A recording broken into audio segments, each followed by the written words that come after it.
We have learned some exciting new details about Rune Factory Guardians of Azuma, our highly anticipated cozy life sim and JRPG hybrid. As opposed to what we initially thought, the game will feature an incredible number of 16 love interests. But not only do we learn about romance, we even get to hear a little more about having kids in the Japanese magazine Famitsu. Today we're having a look at all the 16 marriage candidates in Guardians of Azuma. And afterwards, we dive into a quick FAQ all about romance, same-sex marriage, and having children.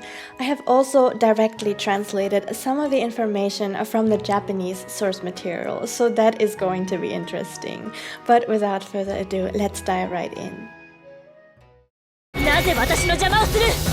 Kaguya is a shrine maiden who left her cold village in the northern part of Azuma on a mission to save the land. She is childhood friends with Subaru, who hails from the same hometown. She loves being in nature, especially interacting with animals and observing flowers. Although she is usually calm, she despises evil and resents any acts of injustice. Subaru is a hunter who also left his cold village in the northern part of Azuma on a mission to save the land. He is also childhood friends with Kaguya, who is from the same hometown. He is usually relaxed and easygoing and enjoys gazing at the sky. While generally not a fan of battle, he has a strong sense of justice and will fight fiercely to protect his friends and loved ones.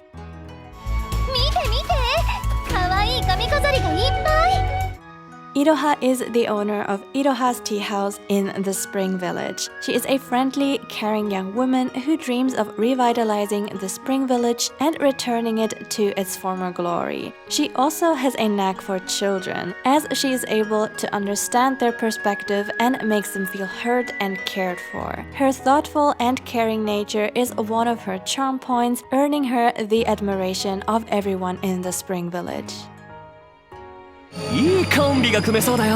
Mauro is a self-proclaimed treasure hunter from a foreign land who came to Azuma by airship in search of a legendary treasure. This sentimental soul is easily moved to tears.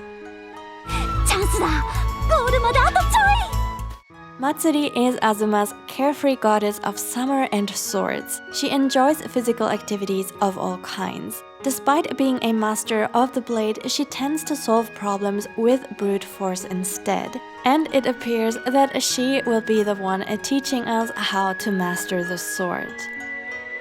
Kurama is Azuma's calm, cool-headed god of autumn and the wind. He is well-versed in a wide variety of subjects. Due to his tactical nature, he excels at every game imaginable, both ancient and modern. And he is something like a military strategist for the main protagonist. Kanata is Azuma's god of light and the heavens. They act as the god's official representative. They are serious and intelligent, but also prone to flights of fancy. So apparently they are going to be a little bit of a daydreamer that can feel very innocent and childish at times. Ikaruga is a mystic from the capital who leads the Jingaza Corps. He is mild-mannered by nature, but when his personal goals are at stake, he stops at nothing to achieve them. As he has a lot of pride as a leader, he also reacts very hostile towards anyone who opposes him. Hina is a half-human, half-fox were-animal who arrives in Azuma on an airship with Mauro. She also claims to be an archaeologist. And childhood events from her past instilled her with a strong desire to help others. Fubuki is Azuma's warm-hearted wolf demigod of winter and water. He is a somewhat anxious soul who hates to hurt others. While he seems deeply worried about being weak, his unwavering efforts to protect the protagonist and even putting his own life on the line for them prove that he is anything but weak. Azuma no kuni no Murasame ga subekaraku shisu. Clarice is the leader of a mysterious group that traveled to Azuma to further some unknown goal. She is a cold, battle-hardened soldier who fears little. Her long blonde hair flutters behind her as she fights, and she acts very hostile towards the protagonist.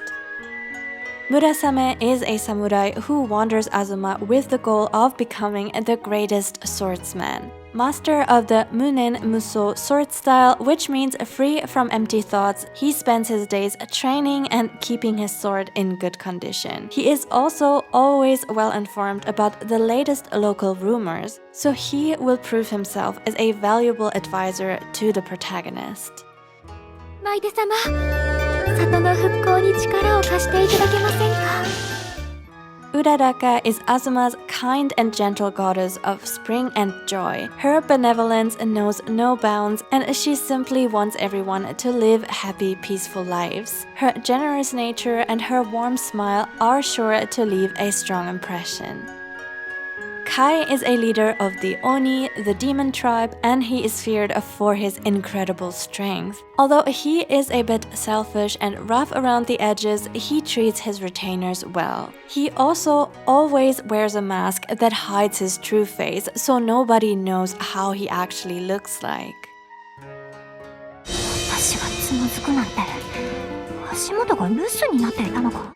Pilika is a quiet, plain-spoken huntress who hails from Azuma's far north. Her hunting skills are unmatched, and she feels deep respect for every living being. Pilika is also one of the 2 DLC characters. 気にしつつ、時々でいい、騙されてやれ。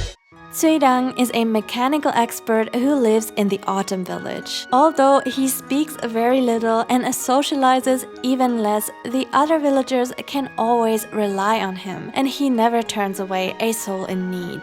Cuilang is the 2nd DLC character.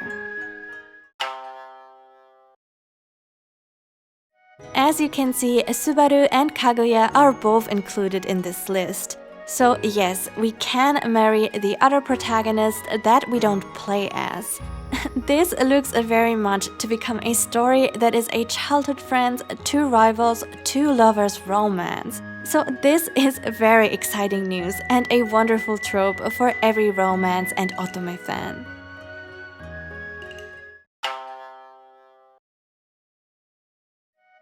Yes, the DLC characters Cuilang and Pilika do seem to appear in the base game, but only their love scenarios and the ability to romance them is locked behind the DLC Seasons of Love. The scope of this content is still unknown though.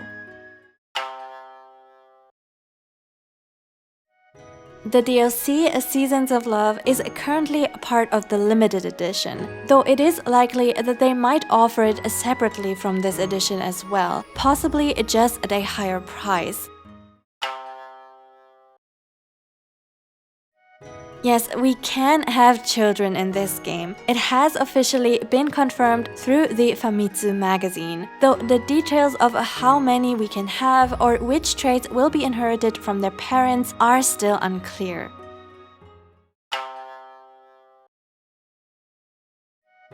So far, they have not been showing character customization as a feature, and historically, we were not able to drastically change our appearance in previous Rune Factory games. However, there do seem to be special outfits that we can change into, though those might be part of some DLCs or rewards from owning other Rune Factory titles on the same device. Yes, we can romance anyone we like, no matter which protagonist we choose. So we do not need to worry about which protagonist we should play as, because our experience should be the same, no matter the gender. Now, which candidates are your favorites? Please let me know your ranking down there in the comments. But this is everything from me. Have a lovely day, my friends, and see you for more cozy game content.